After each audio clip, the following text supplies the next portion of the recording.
it's NJDoger, and I'm actually in a crane right now. So this is actually not really part of Devastator, but it helps set up Devastator. So what I'm going to do is this control chair, what it's gonna do is push Scavenger and Mixmaster up, so that these arms can be used in order to make him stand. So that's the main point of this crane, but I've added a small intro. What he does is he can turn, but the main purpose is to actually pull up this. Since I cannot just parkour there, I'm gonna have to anchor it off. And then what I later then do is I'll just hop onto this chair. It doesn't really have much to do with this, but I had to think of a place where I would add that keybind. Now off camera, I did actually make Scrapmetal. I did record Scrapmetal, however, but even the unedited version was very short because he was so quick to make, and I don't think I could possibly make a full video just for him. Whenever he's going into Devastator mode, he practically just formulates the claws. Okay, so that's how it's going to work. If I were to ever have to push these upward, it will be able to push like that. That's because since I'm going to make Devastator actually stand on 4 legs, what I'm going to have to do is make sure these will be able to bend. Okay, so Trench is actually going to be here, and basically I'm going to need him to be around 30 blocks long, or at least his Devastator form has to be 30 blocks long.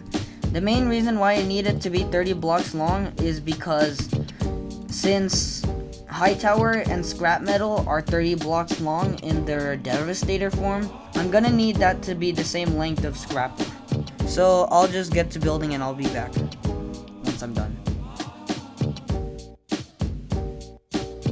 Okay, so my friend actually joined. He's right here. Don't mind his costume, that's something we used to dress up as, in which we sometimes still dress up like that now. But basically, I'm building the control pit of Trench. But I'm actually almost done the control pit. And yes, I do have another collision off control pit because I never really can figure out where are the doors for the studio series. So whenever I click this, it will go down. Now I almost got squashed by it, but I guess that's a clutch. Okay, so this is the first part of the scoop.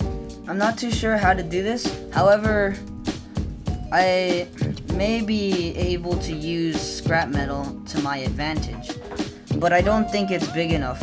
Now the scoop of Trench is actually not too hard to make, so I'm going to quickly make that. Okay, so I've gotten done most of Scrapper. Now what actually is going to happen for his claws, which is this actual piece here, these wheels are actually going to rotate it around so that it looks more like a 3-fingered claw. The thing about this hand is that there's no thumb, because originally Hightower was the thumb, but I'm not gonna include a thumb because it would be a bit hard and not enough space in Hightower in order to fit a thumb. So this is a 3-finger hand. However, Scrapper, he is going to be a 2-fingered hand and a thumb. And this is one of the last parts I'll have to do. So these pistons will actually act as a stop for the claws. So this is where they'll actually stop. So I think that should be it for day 7. So I guess I can show you the final product of Trench on day 7. But for now, this is it.